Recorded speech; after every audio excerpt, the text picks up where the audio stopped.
What's up mga ka-DIY? So ito yung ano natin, ito yung condenser side ng AC na inverter. So dito ka-DIY, puno na siya ng alikabok. Dito sa gilid niya. So yung gagawin natin ngayon ka-DIY, yung paglinis nito is gagamitan natin ng compressed air. Pero yung compressed air natin na yung pressure na gagamitin natin is mahina lang kasi hindi natin pwedeng lakasan yung pressure dahil itong mga fins na yan, yung maliliit na yan, nakaganyan, naka-vertical. So matutupi yan pag malakas yung hangin, yung pressure ng hangin. So anuhin lang natin yung mahina lang.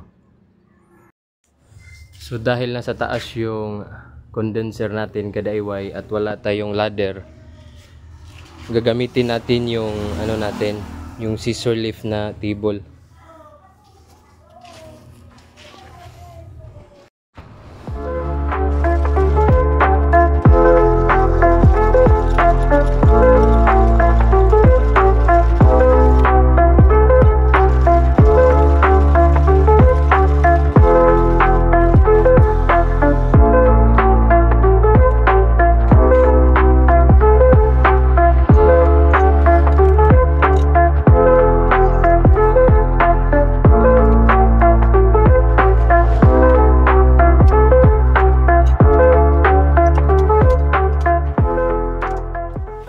Ngayong nakasit up na yung scissor lift natin na table ka-DIY,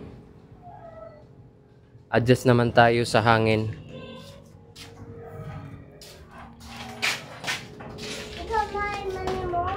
So yung pressure ng compressed air natin is nasa 5 bars. So yung gagamitin nating pressure mga ka-DIY, nasa 2 bars lang.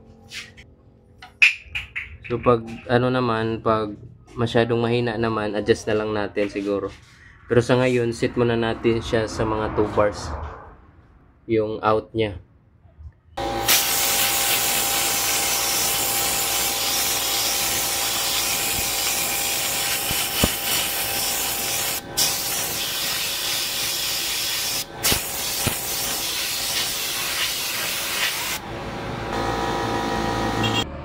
So okay naman yung pressure ka-DIY. Ingatan nyo lang yung diin ng nozzle kasi pag nakadiin naman na malapit sa sa fin, baka matupi so atrasan mo lang ng konti yung nozzle, tapos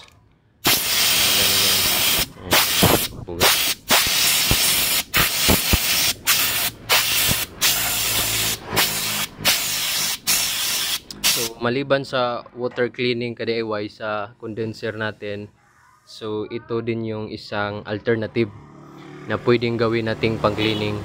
Meron kang air compressor, pwede mo tong gagamitin.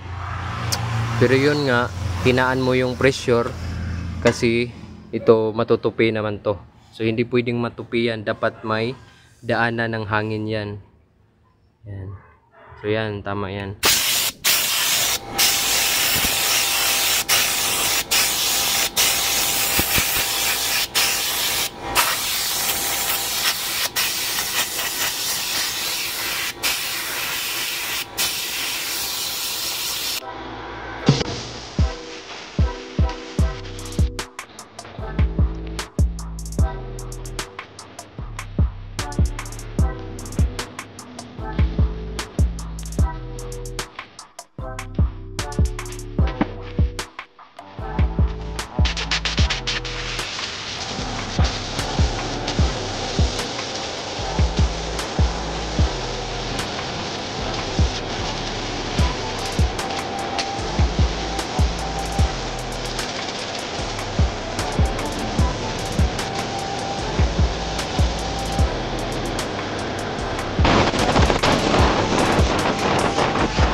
titirang parang buhok-buhok. Yung sumabit na siya sa fan. So ito na yung ano natin kadeway, yung parang final niya. Pero bugahan pa natin ng hangin to. So isa lang tong option kadeway sa pag-cleaning sa ating condenser. So itong compressed air. So pwedeng gawing interval to kadeway. Halimbawa, ngayon na interval is hangin, next interval naman is tubig. So pwedeng gawin yung interval yung compressed air kadeway. So ito yung final niya na finish na pagkatapos kong mablow. Pero at least yung paningin natin tagos na sa kabila, ibig sabihin nakakalusot na yung hangin dyan. So maganda na yung heat exchange ng ating condenser. Ngayon sa evaporator side naman ka DIY, sa next video ko na lang yun i-upload. Kasi yung gagamitin ko doon is high pressure, kumbaga yung gagamitin ko doon is tubig. So gagamitin ko yung sa car wash ko na machine, yung high pressure pump, at yun yung gagamitin ko sa loob. Sa next video naman yun ka-DIY.